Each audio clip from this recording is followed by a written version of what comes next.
Feliz tarde de viernes, queridos hermanos, amigos que ya nos siguen a través de esta transmisión. Agradecemos a Dios por todas sus bondades con las cuales nos ha guiado hasta este momento. Quisiera que juntos dedicáramos un momento para reflexionar y meditar en un pasaje bíblico. Nos aproximamos a las primeras minutos y horas de este sábado y quisiera que juntos meditáramos en el libro de Éxodo capítulo 20. Libro de Éxodo capítulo 20, versículos del 8 al 11. Quiero que juntos leamos el cuarto mandamiento, Éxodo 20 del 8 al 11. Si ya lo tienen, leemos juntos. Acuérdate del sábado para santificarlo. 6 días trabajarás y harás toda tu obra, pero el séptimo día es de reposo para Jehová tu Dios. No hagas en él obra alguna, tú, ni tu hijo, ni tu hija, ni tu siervo, ni tu criada, ni tu bestia, ni el extranjero que está dentro de tus puertas. Porque en 6 días hizo Jehová los cielos y la tierra, el mar y todas las cosas que en ellos hay, y reposó en el séptimo día. Por tanto, Jehová bendijo el sábado y lo santificó. Como siempre se nos ha enseñado, y lo que la Biblia dice es que el sábado no es exactamente dado por Dios al pueblo de Israel por primera vez. La expresión utilizada aquí, acuérdate, como ya dada con anterioridad. La santidad del sábado. ¿Qué nos recuerda el sábado? Los 6 días de la creación, porque en 6 días, ¿quién? Dios presentado como creador. Querida iglesia, queridos hermanos, amigos, que al entrar en las primeras horas de este sábado podamos deleitarnos en la adoración, podamos ponernos en sintonía con el creador del sábado, con el creador del universo, podamos ponernos en sintonía con aquel que santifica nuestras vidas y quien es Señor y dueño del sábado. Deleitémonos alabando y glorificando a nuestro buen Dios. Vamos a cantar un canto en este momento y después de este canto haremos nuestra oración de recepción de sábado. Cantemos con alegría.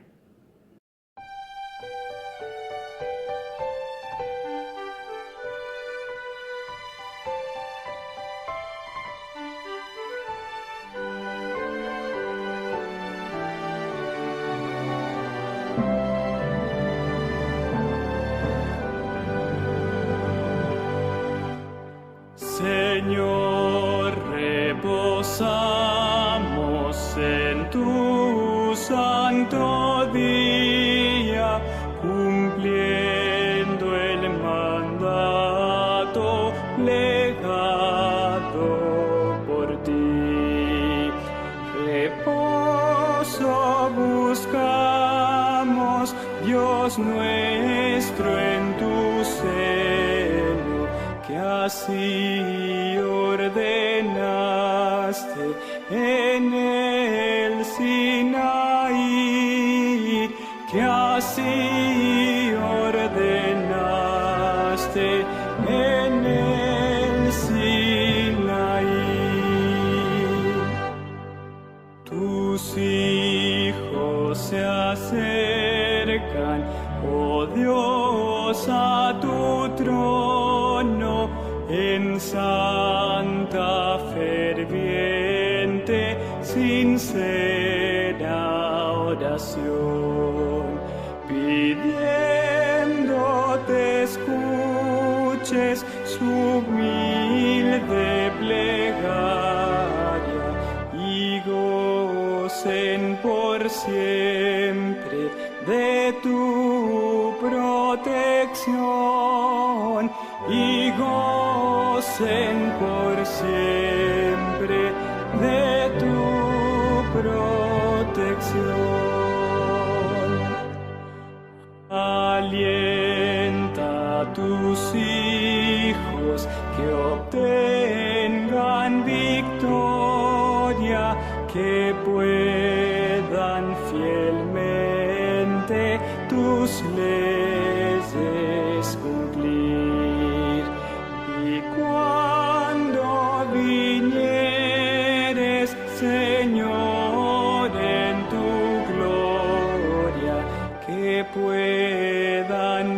siempre contigo vivir, que puedan por siempre contigo vivir.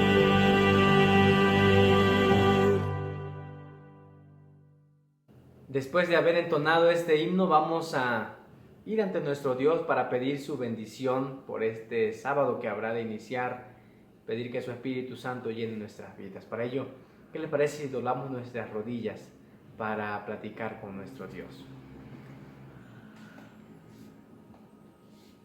Cariñoso Padre, Creador del cielo y de la tierra, alabado seas por siempre. En esta tarde, cuando el sol se está ocultando detrás de las montañas, nos gozamos en darte gracias por todas tus bondades, por todas tus misericordias con las que día tras día guías nuestra vida. Gracias, Señor, porque con seguridad podemos decir, así como el profeta Samuel, hasta aquí nos has ayudado. Han sido 6 días de esta semana, de cuántos peligros nos has librado, cuántas bendiciones hemos recibido. Gracias por ello, por la salvación que nos regalas cada día también. Muchas gracias. Humildemente venimos ante ti para pedirte perdón por nuestros pecados y por nuestras faltas. Te hemos ofendido, lávanos en la sangre de Cristo. Seguros de esto, Señor, ahora habremos de iniciar los primeros minutos, horas de este sábado que tú nos estás regalando. Gracias, Señor, por llegar aquí. Pedimos tu bendición, pedimos que tu Espíritu Santo llene e inunde nuestras vidas, de manera que cada minuto, cada momento, nuestra vida esté ligada a la tuya. Podamos vivir una comunión íntima contigo en la que nuestra fe, nuestra experiencia cristiana pueda, Señor, revitalizarse, pueda nutrirse, pueda fortalecerse. En momentos desafiantes tú nos has permitido vivir, pero seguros estamos, Señor, de que tú guiarás, estás guiando a tu pueblo y lo llevarás a un puerto seguro.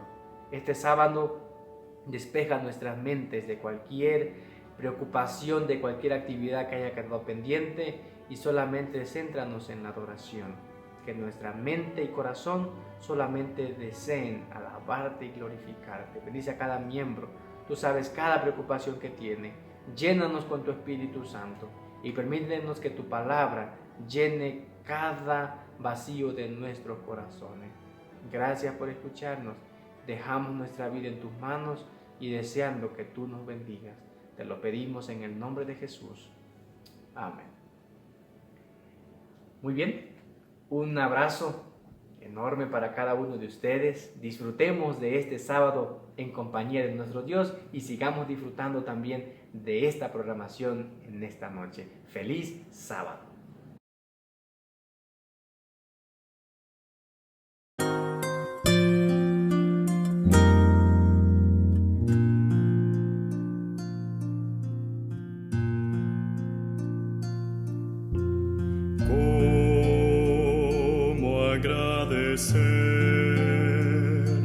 Lo que hiciste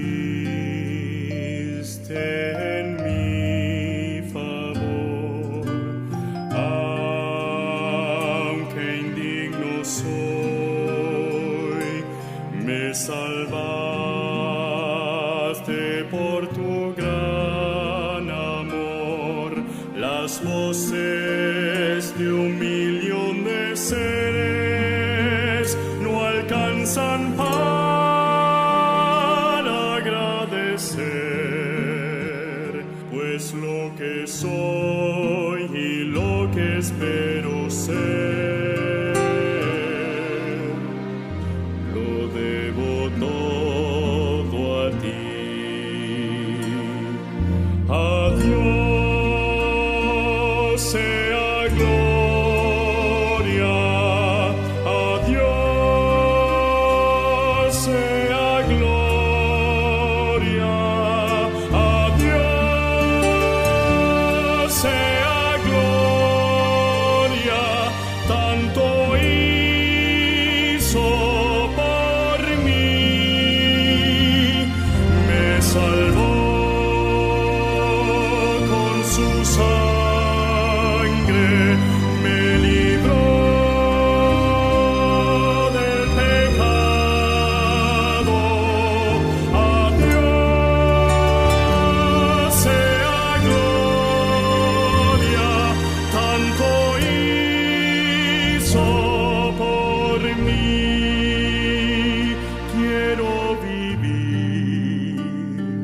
Señor, para agradarte solo a ti.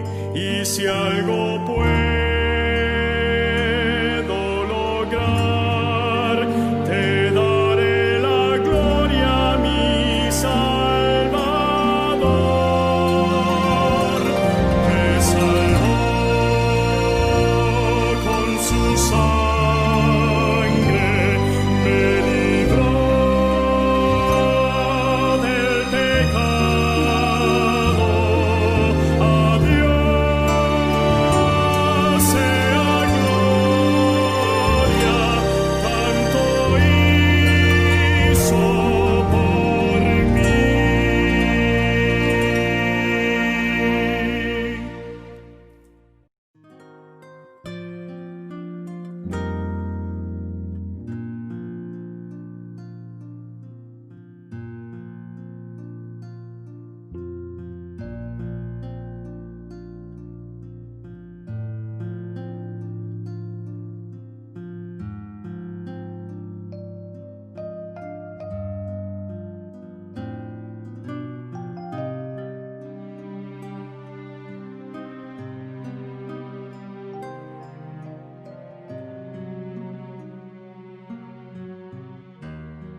Feliz sábado, queridos hermanos y amigos que ya nos sintonizan en esta noche.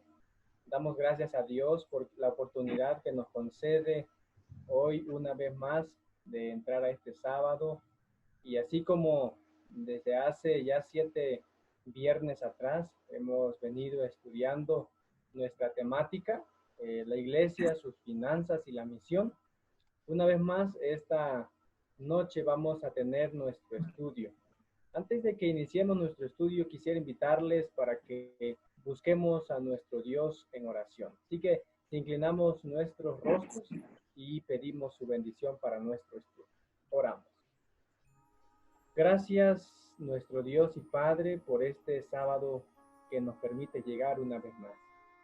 Por todas tus bendiciones, por todas tus bondades, gracias.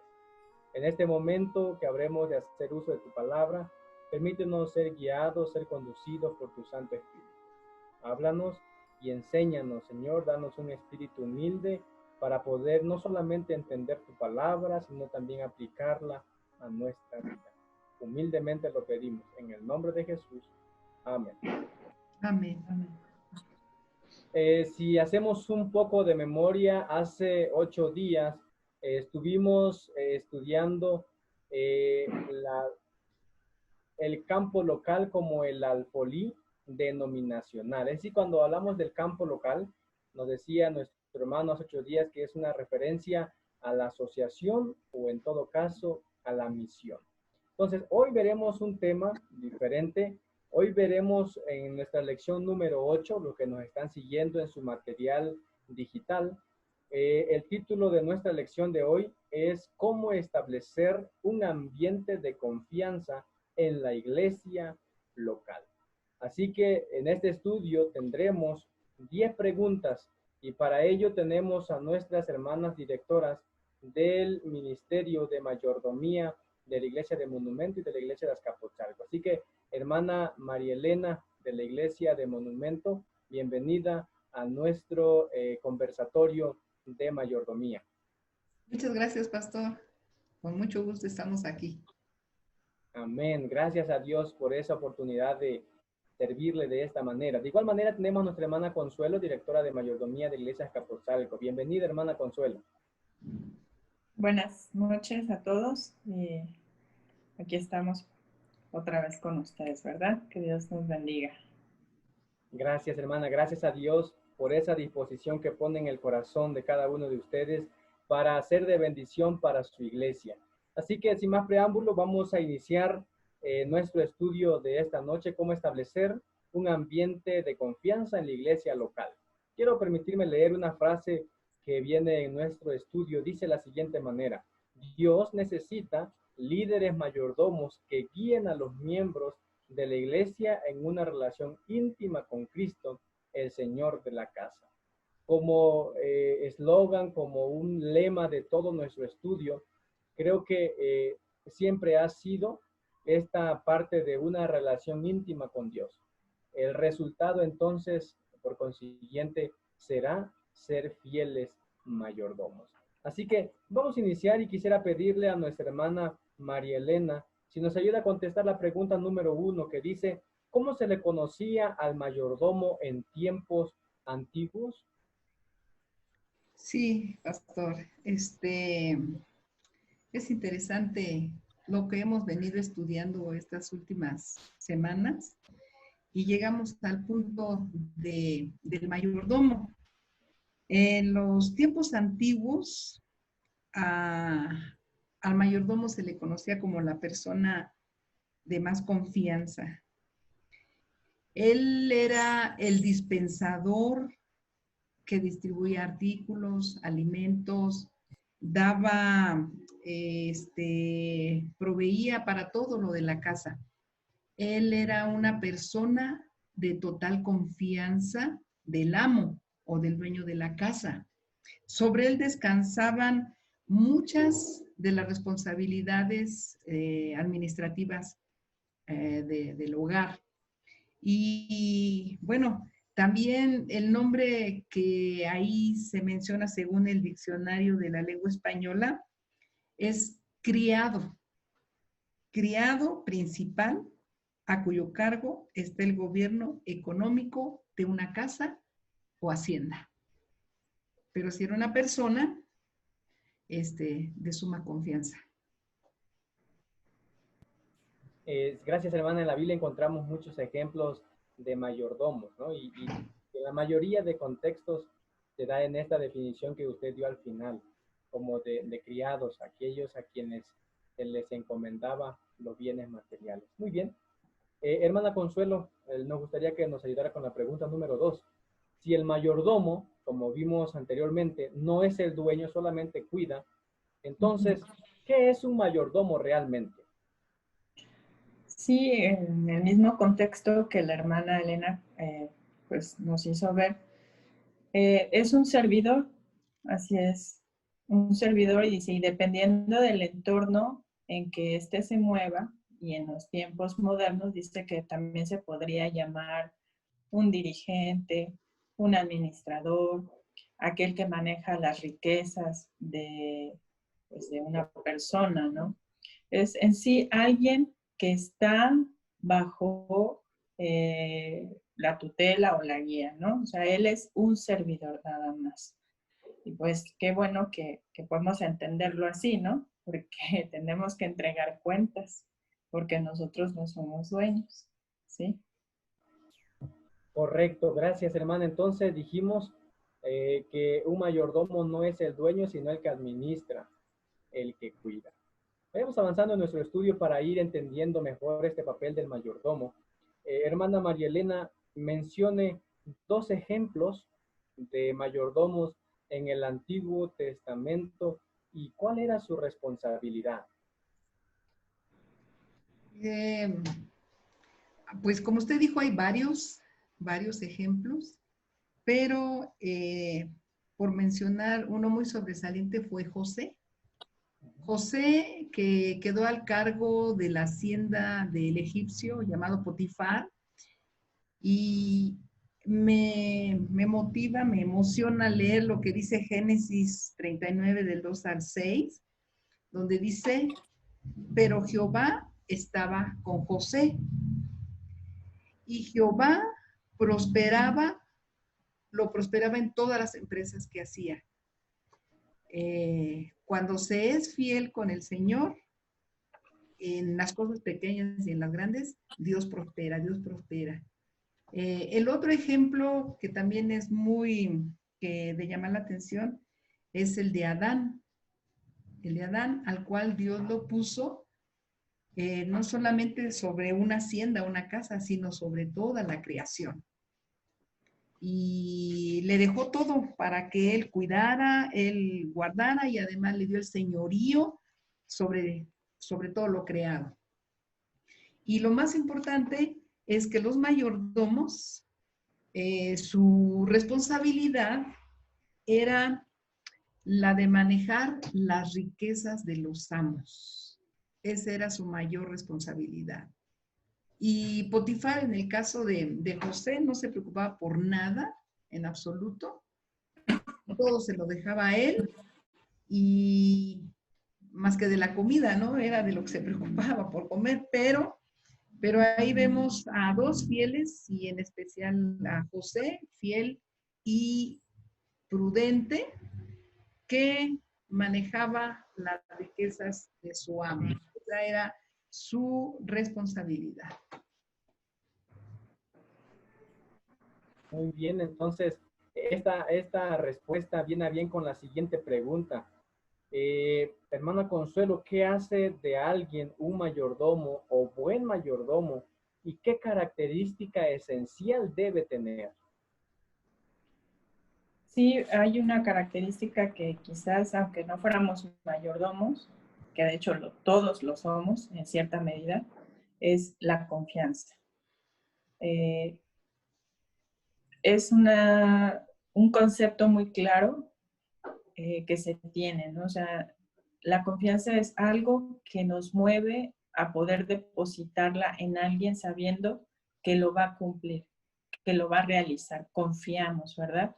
Está bien, bueno, conocemos a la persona y decimos si confía en ella, puede hacerlo, es leal, es honorable, tiene pues conocimiento de la palabra de Dios. Entonces empezamos a ver qué características pudiera tener una persona, pero sobre todo que sea confiable, ¿no? Que no me vaya a decepcionar, que al final no lo haga. Y todos, creo, en cierta medida tenemos que ganarnos esa confianza, ¿no? Entonces, pues, para ser un mayordomo, tiene que tener esta característica esencial. Bien, sí, creo que es entendible esta parte. Nadie colocaría en manos de un desconocido pues toda su pertenencia, como en el caso que mencionaba nuestra hermana María Elena. En el caso de Potifar, creo que había algo y ambas preguntas en sus respuestas nos dan el por qué es que estos amos podían depositar todos sus bienes, sus posesiones en manos de una persona. En el caso de José, un muchacho desconocido, pero que llegó un momento, y esta palabra que nos acaba de dar, hermana, creo que es clave. Dios también ha puesto todas las cosas en las manos de los seres humanos, es decir, por eso es que decimos que nosotros somos mayordomos. Y para que un amo, un dueño pusiera a cargo a una persona, debía haber esa palabra que dice la pregunta número 4, la característica esencial, confianza. Y en ese tema de la confianza, hermana María Elena, ahí la pregunta número 5, ¿cuáles son los elementos básicos para que exista confianza en el entorno organizacional? Sí, pastor. Ahora, bueno, ya entramos a la parte medular, ¿no? O sea, ya no se está hablando únicamente de mayordomo y amo. Ahora ya entramos en el plan congregacional eclesiástico. Y uno podría preguntar qué tiene que ver esto de el mayordomo con el ambiente de confianza de la iglesia local. Y pues son varios aspectos que menciona para que haya ese ambiente de confianza en la iglesia local que debe de verse en un mayordomo o en alguien que lleva las finanzas de la iglesia. Son 4 los aspectos que debe de llevar una persona o un dirigente. Uno es la sinceridad o transparencia. Ser sincero o ser transparente al momento de tomar decisiones estratégicas y que esa persona siempre actúe con seguridad. O sea, debe de ser una persona sincera y transparente. La otra debe ser una persona competente. Para ser un mayordomo confiable, es fundamental ser responsable, o sea, tener, eh, cuando no cumple algún compromiso, alguna promesa, se rompe esa confianza. Entonces, esta persona, este mayordomo, debe de ser responsable y competente en el cumplimiento de las metas establecidas. El número 3 debe ser una persona que sepa comunicar, no quedarse con las cosas. Debe de mantener informado al equipo de trabajo, en este caso, o a la iglesia. Y como es una persona transparente, es una persona competente, responsable, va a ser comunicadora de información, sea la que sea, eso es importante, y que la iglesia esté comunicada. Y la comunicación tiene que ser clara y efectiva. Y el elemento número 4 es que debe ser una persona íntegra. Los líderes deben ser coherentes y consecuentes, no solamente con lo que dicen, sino también con lo que hacen. Y deben de ser veraces y auténticos. O sea, para eso se necesita pedir necesitamos que Dios sea el que dirija la vida de aquellos que tienen esa gran responsabilidad en relación a las finanzas de la iglesia. Una persona que sea sincera, transparente, que sea competente, que sea buena comunicadora y que sea una persona íntegra. Esas son las cosas esenciales para que se pueda fundar, como dice la pregunta, una confianza en el entorno organizacional. Si eso lo demuestra una persona, va a ir avanzando la situación en la iglesia, cómo responda, se van formando bases buenas para que se forme ese ambiente de confianza eclesiástico. Gracias, hermana, muy importante esta parte. Creo que como iglesia, en este caso como distrito, necesitamos poner en práctica esos 4 principios para, así como dice la pregunta, generar un ambiente o un entorno de confianza en cada iglesia local. Me encantaron esos 4 principios. La transparencia, como ya hemos venido hablando desde hace varios viernes atrás, ser competente, entre los demás que se nos han mencionado, un buen comunicador. Creo que como iglesia debemos trabajar mucho en ese aspecto para crear ese ambiente de confianza en nuestra iglesia, en cada miembro fiel que hay en la iglesia. Muy bien, hablando de comunicación, hermana Consuelo, ahí la pregunta número 6 tiene que ver con ello. ¿Cómo debería ser la comunicación para evitar los rumores de pasillo? Sí, pastor, en esta parte el comentario del autor del folleto especifica que debe ser efectiva, debe ser clara y precisa. Nosotros sabemos que muchos de los problemas pues se pueden generar dentro de nuestra congregación, es por esa falta de comunicación, porque a veces nuestra comunicación pues no es precisamente la más efectiva ni la más clara, ¿verdad? Y damos por sentado muchas cosas o interpretamos algo y a veces ni siquiera lo exponemos de la manera en que creemos que se dice. Entonces, para que haya una buena comunicación debe de haber una persona, bueno, 2 personas y un mensaje, ¿no? Entonces, muchas veces ni siquiera escuchamos o muchas veces, como dije, damos cosas, ¿no? Y también, pues eso genera, como dice aquí la pregunta, rumores, ¿no? Chismes, lo sabemos. Creo que no es algo que no se dé, desgraciadamente se da. Entonces, tendríamos que tener como consideración el hablarlo de manera frente a la persona. Y si no entendemos, pues preguntar y decir, bueno, ¿qué es lo que quiere? O bueno, yo creo que es esto, a lo mejor yo lo estoy interpretando mal, ¿no? ¿Para qué? Para que no haya ese mensaje distorsionado y nos llegue de una manera en la que pues no es, ¿no? Y al final terminamos a lo mejor malentendiendo, ¿no? Entonces eso es, yo creo que en toda la sociedad, bueno, dentro de la familia, dentro de cualquier lado, una buena comunicación siempre es bienvenida. Sí, precisamente me ganó esta ilustración que iba a utilizar el matrimonio. Necesita buena comunicación para poder marchar.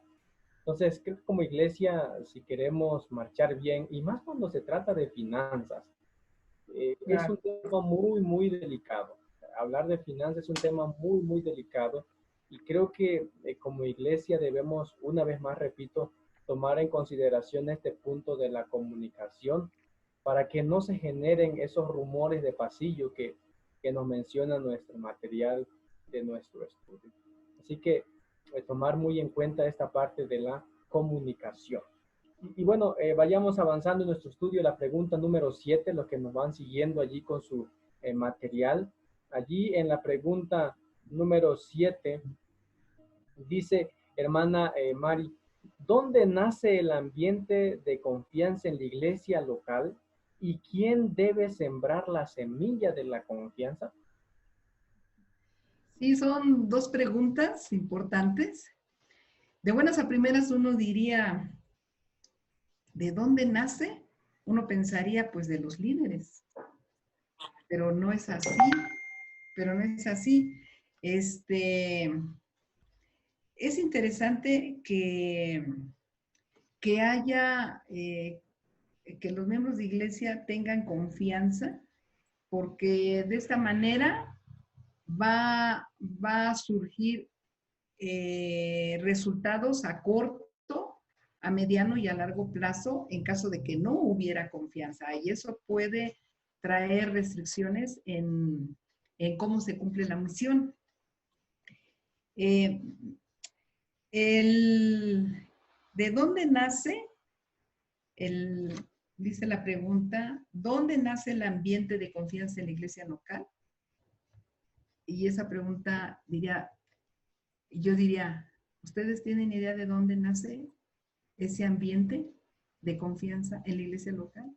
Pues nace precisamente del miembro de iglesia. Es el miembro de iglesia el que provee eso, el que de él nace es ese ambiente de confianza. Al tener él esa confianza, pues empieza a crearse un ambiente saludable en la iglesia. Pero, ¿quién debe sembrar la semilla de la confianza? Y ahí es donde sí entran en juego los dirigentes. Los dirigentes. El ambiente de confianza que debe ser establecido desde la iglesia local nace del miembro de iglesia. ¿Por qué? Porque él es el elemento más importante de la estructura de la iglesia local, el miembro de iglesia. Él es el miembro más importante, el elemento, perdón, más importante.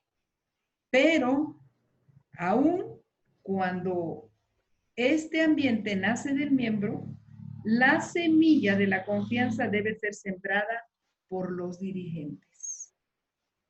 Y aquí es una llamada para todos los dirigentes, no solamente los que tienen la responsabilidad de los asuntos financieros, para todos. Y dice, apreciados líderes, en nuestras manos se encuentra la responsabilidad de sembrar, alimentar y brindar el abono necesario para que la semilla de la confianza se desarrolle saludablemente en cada feligrés. Y al germinar en sus corazones, entonces la colectividad de la iglesia dará vida al ambiente de confianza desde la iglesia local. Una cosa lleva a la otra. Los líderes dicen que debemos de poner el abono necesario para la semilla de la confianza. Mucho depende de los líderes, el que el miembro de iglesia se sienta con esa como dice aquí, ambiente de confianza. Y creo que en esta última parte, hermana, se aplica lo que dice la Biblia: tal es el sacerdote, tal es el pueblo, ¿no? Esa frase que hemos leído muchas veces. Si el miembro, el elemento más importante en esta cuestión no ve un ejemplo en el liderazgo, pues bueno, creo que no podemos esperar que yo haga una cosa y esperar que se haga otra, ¿no? Entonces, creo que esta parte es muy importante hablando de la semilla, el abono, y hablando del abono en términos simbólicos en nuestro tema. Hermana Consuelo, hay 10 elementos que abonan la confianza en la iglesia y que debemos incorporar. ¿Cuáles son esos elementos, hermano? Sí, son 10 elementos. Y bueno, los voy a leer tal cual vienen ahí. Dice el primero: somos seres creados por Dios con el objetivo de amarlo y trabajar y cuidar de su creación. Sí, no, eso es algo que todos sabemos. Ajá, que tenemos que cuidar nuestra creación, en este caso la que Dios nos dio a nosotros para poderla mantener, ¿verdad? Como fieles mayordomos. El 2 dice: el ojo de Dios está vigilante sobre el uso y resultados de los recursos puestos bajo nuestra responsabilidad al administrar la casa de Dios. O sea que está atento. Nosotros pensamos que no, pero la verdad es que Dios nada se le pasa. El 3, que el miembro de la iglesia es el elemento más importante de la estructura de la iglesia, lo que ya comentaba la hermana Elena. El 4, que nuestros intereses personales nunca deben anteponerse a los planes de Dios para su iglesia. El 5, debemos ser agentes de cambio y facilitadores del conocimiento, que esto ya lo hemos venido diciendo, ¿no? Con anterioridad, de que se le debe de brindar a la iglesia este conocimiento de la mayordomía. También dice que 5, debemos ser agentes de cambio, facilitadores del conocimiento, el que había dicho. 6, trabajamos para Dios y no para los hombres, algo que debe quedar muy claro. Nuestro trabajo no es para los hermanos, es para Dios. 7, es necesario practicar la humildad y sencillez en nuestros entornos de influencia. Esto siempre debe estar presente, ¿no? Nosotros somos y tendríamos que ser conscientes de esto. El 8, debemos hacer nuestros errores y pedir disculpas, algo que definitivamente debe de ser, ¿no? O sea, somos seres humanos, nos equivocamos, pero Dios nos ha llenado con su palabra de que tenemos que reconocer cuando nos equivocamos, ¿verdad? Y pedir disculpas. 9, mostramos seguridad al pedir ayuda, lo cual dice, contrario a la creencia popular, no es símbolo de debilidad. O sea, a veces ni siquiera sabemos cómo hacerlo y nos da pena, ¿verdad? Porque la gente piensa que cuando nosotros pedimos ayuda, la sociedad dice, es que mira, no sabe, ¿no? Y entonces, no tengamos esa manera de pensarlo. En la iglesia no debería, con el conocimiento que tenemos de la palabra de Dios, no debería. Sin embargo, si se da, pues bueno, que no sea, ¿verdad? Nuestro caso. Y ahora ya lo sabremos. Y el 10, apreciamos la importancia de generar espacios de participación, ya que estos reducen la desconfianza.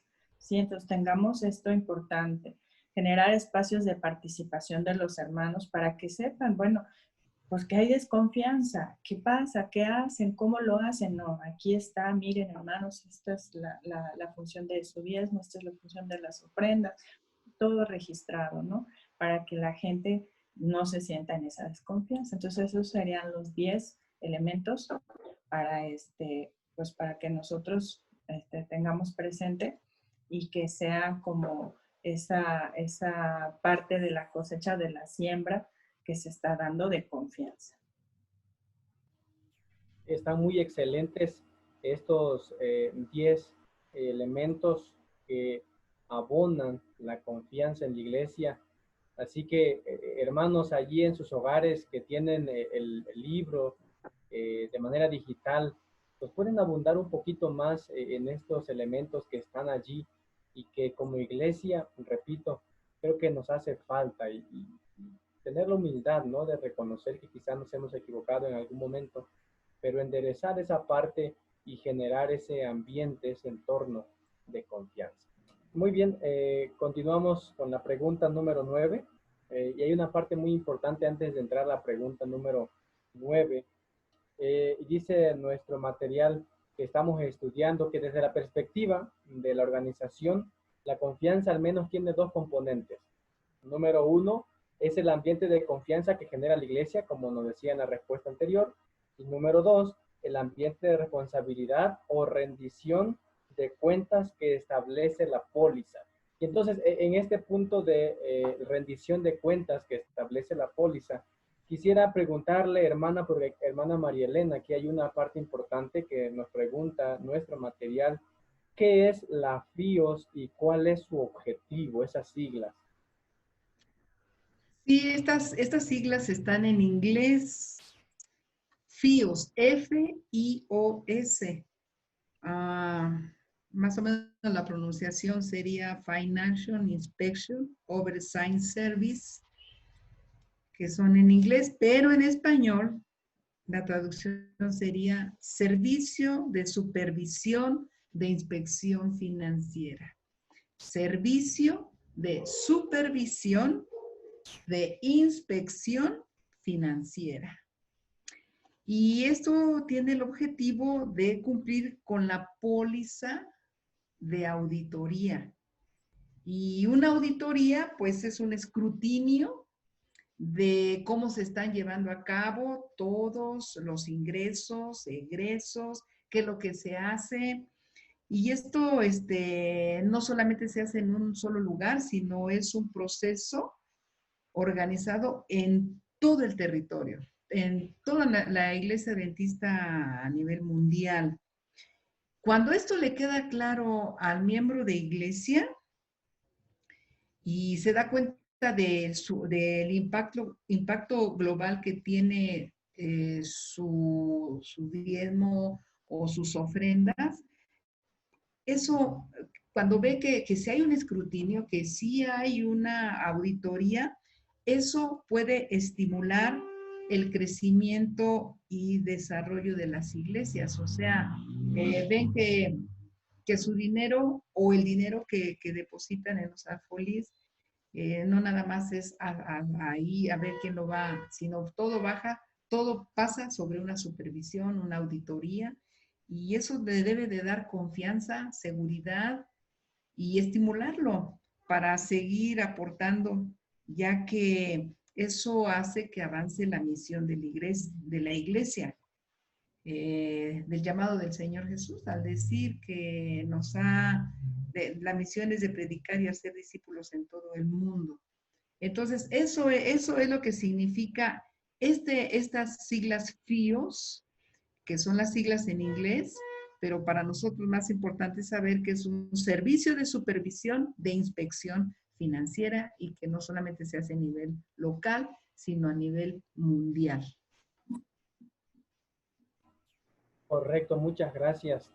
Tanto es la preocupación de la Iglesia mundial, porque el elemento más importante, es decir, el miembro, pues sepa que lo que se hace con las finanzas, pues se ha creado este servicio de inspección que ayuda a que la iglesia en cuanto a finanzas sea más transparente. Gracias, hermanos, por la explicación de este programa, de este plan que tiene la iglesia. Y ya para terminar nuestro estudio, que estuvimos hablando cómo establecer un ambiente de confianza en la iglesia local, hermana Consuelo, ¿podría ayudarnos ahí a responder la pregunta número 10 que dice, menciona algunos textos que sirven como apoyo para exhortar a la hermandad a una participación en la fidelidad sistemática del diezmo y ofrenda? Ok, bueno, les comparto la respuesta de la pregunta. Como dije, hay muchas citas en la Biblia que demuestran quién es el creador y sustentador de nosotros. Algunas de estas citas están aquí en este folleto y si usted quiere buscar más, la Biblia en ese aspecto pues es muy vasta, ¿no? Entonces, el primero es que Dios es el creador y el dueño. y dice, de Jehová es la tierra y su plenitud, el mundo y los que en él habitan, porque él la fundó sobre los mares y la afirmó sobre los ríos. Salmo 24, 1 y 2. Qué hermosa promesa, ¿verdad? Que Dios es el sustentador, el que crea, el que forma, el que le da vida. O sea, somos de él. Nosotros le pertenecemos al Señor. El otro es que también somos su pueblo. Dice, reconoced que Jehová es Dios. Él nos hizo y no nosotros a nosotros mismos. Pueblo suyo somos y ovejas de su prado. Esto se encuentra en el Salmo 100, versículo 3.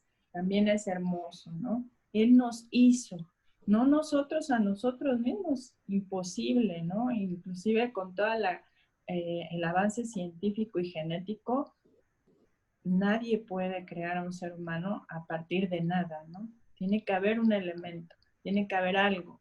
Y eso solamente Dios. También dice, mas vosotros sois linaje escogido, real sacerdocio, nación santa, pueblo adquirido por Dios. ¿Para qué? Para que anunciéis las virtudes de aquel que os llamó de las tinieblas a su luz admirable. Primera de Pedro 2:9, ¿no? Si hay algo que tenemos que recordar es que pues nosotros estamos aquí con un objetivo, con una meta. No estamos aquí nada más por casualidad, ¿no? Y somos escogidos. ¿Para qué?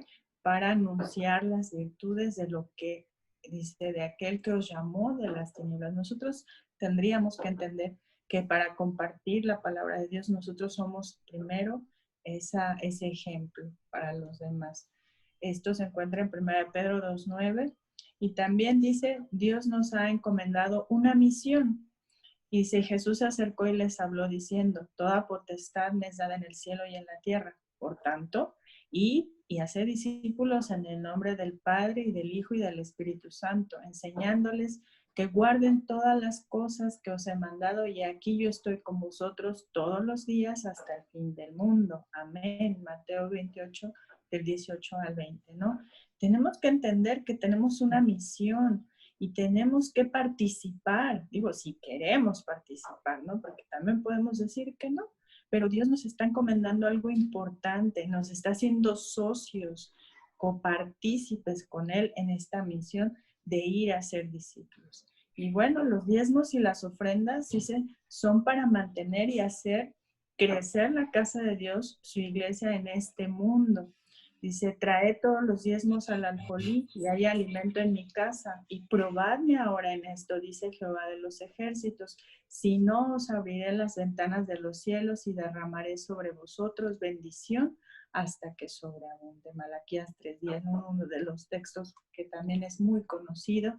Entonces, por favor, hermano, si usted tiene dudas de por qué estamos en esta situación de dar a Dios lo que es de Dios y darle un poquito más con nuestras ofrendas, pues otra vez retome su palabra, ore y pídale que le revele y que le haga entender y que nos haga comprender que no estamos aquí, que nosotros somos solamente servidores y mayordomos. Entonces estas citas son, como dije, algunas, seguramente que usted si busca va a encontrar más. Excelente, creo que la Biblia nos presenta demasiados textos donde se apoya esta parte de la mayordomía. Hay una parte aquí muy importante del libro Testimonios para la Iglesia, dice, por causa de Cristo, como pueblo escogido de Dios, dedicaos a la tarea de establecer un sólido sistema financiero. Y vuelvo a repetir lo que decía al principio. Todo esto es el resultado de una relación personal con Dios. Esto tiene que entenderse así. De lo contrario, muchas veces puede ser tomado como imposición, puede ser interpretado como otra cosa, pero si entendemos que es mi relación con Dios la que trae como resultado ser un buen mayordomo, entonces las cosas, mi percepción de la fidelidad va a cambiar, va a dejar de ser lo que posiblemente yo pienso o creo o siento que es.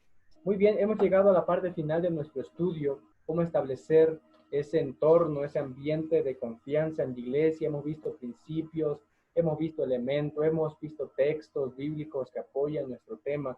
Y quisiera finalizar pidiéndole a nuestras hermanas un breve resumen de lo que hemos estudiado nosotros durante esta noche de sábado. Hermana María Elena, ¿pudiera compartirnos un breve resumen? Sí, pastor, gracias. Dios diseñó el plan de salvación desde el principio y nos mostró el camino para retornar al hogar. Y por eso estableció las bases del sistema financiero de la iglesia, con el cual cumplimos la misión de predicar y hacer discípulos en todo el mundo. Él nos ha nombrado sus mayordomos y como tales nos ha capacitado para cumplir las tareas de administradores de su casa.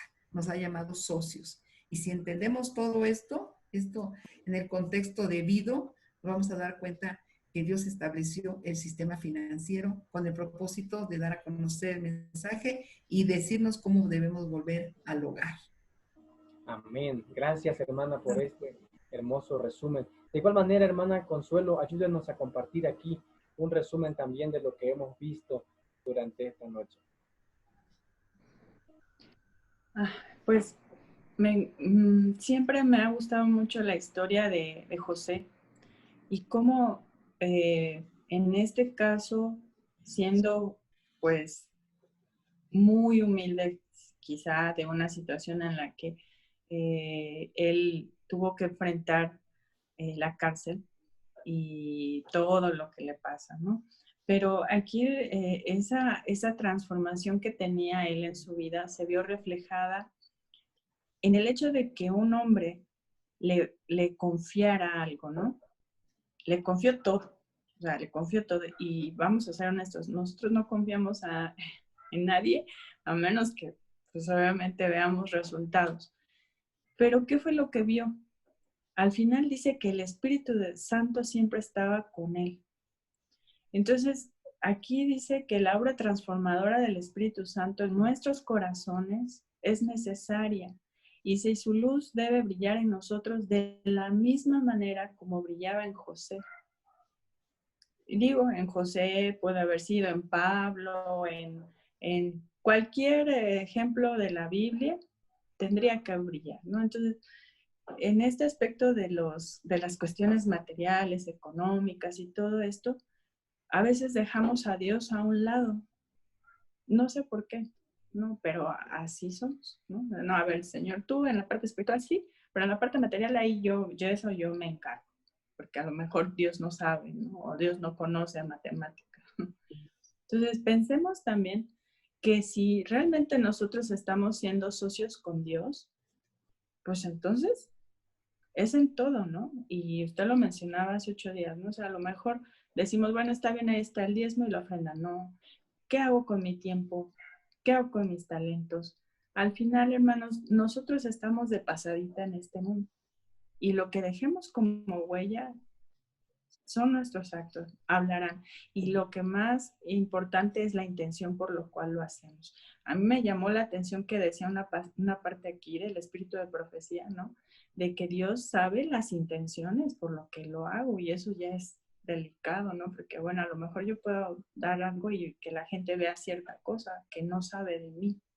Entonces aprendemos nosotros con todo esto que al final somos ante Dios transparentes y busquemos a Dios y que su Santo Espíritu, como usted lo decía, es una relación íntima con Dios la que nos va a llevar a ser mayordomos fieles y a ser mayordomos confiables. Entonces, que esto sea para reflexión de cada uno de nosotros, para que Él nos ayude en este camino. Muy bien, gracias, hermana. Creo que entonces, como resumen, podemos concluir diciendo que ser mayordomos tiene una profundidad que muy pocas veces nos hemos detenido a pensar. Cuando vemos los ejemplos mencionados, José, Adán, ser mayordomos implica que no tenemos nada en esta tierra y que cuando no le damos a Dios lo que le corresponde, y como decía la hermana, no solamente en cuestiones financieras, sino en tiempo, en la cuestión de cuidado de nuestro cuerpo, del tiempo, estamos diciéndole al Señor pues solamente una parte somos buenos mayordomos, en la otra parte pues Él no debe meterse. Que Dios nos ayude, hermanos, hermanas, a que este sábado podamos reflexionar en nuestra vida y tener esa humildad si nos hemos equivocado, pedirle perdón al Señor, pedirle sabiduría. En la conclusión de nuestro estudio decía de la obra transformadora del Espíritu Santo. Pedirle a Él que transforme nuestra vida y nos haga buenos mayordomos para honra de su nombre. Amén. Así que vamos a terminar nuestro estudio. Quisiera pedirle a nuestra hermana Consuelo si nos ayuda a despedirnos de nuestro estudio para pedir al Señor su bendición en este sábado. Ok, oremos. Amoroso Padre Celestial, que estás en el cielo, bendito es tu nombre. Gracias, Señor, porque nos permites aprender por medio de este estudio cómo ser un buen mayordomo confiable, fiel, honesto, sincero. Tú sabes, Señor, si te hemos fallado. Conoces nuestros corazones y nuestras mentes. Te pedimos perdón. Te rogamos que nos limpies, Señor, y que nos ayudes a ser cada vez más como tú, humildes, Señor, obedientes a ti.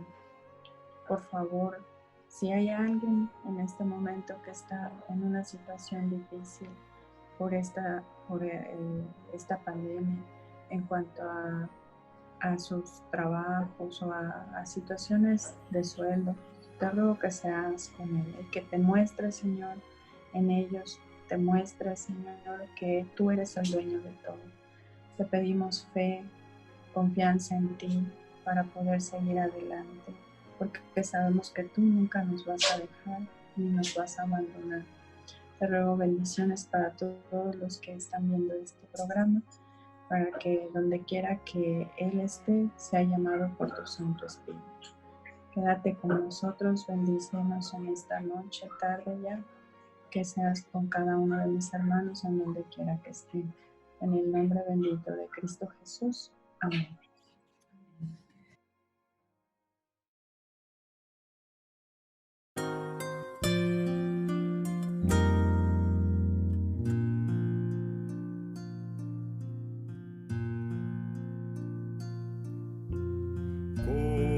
¿Cómo agradecer lo que hiciste en mi favor? Aunque indigno soy, me salvaste por tu gran amor. Las voces de un millón de seres no alcanzan para agradecer, pues lo que soy y lo que espero ser, lo debo todo a ti. A Dios sea gloria, a Dios sea gloria, a Dios sea gloria, tanto hizo por mí, me salvó con su sangre, me libró del pecado.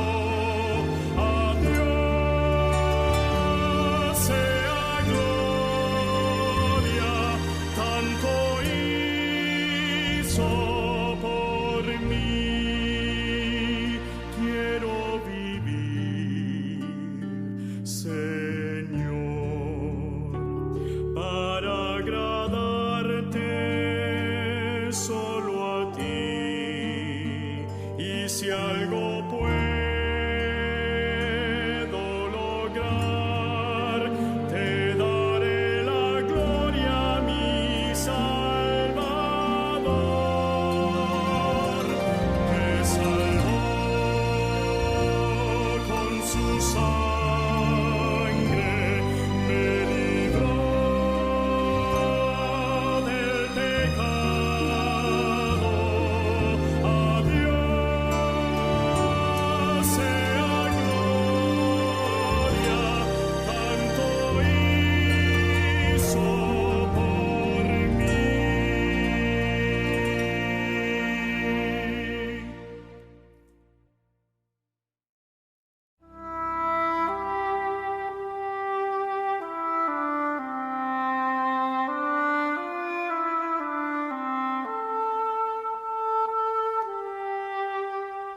Señor.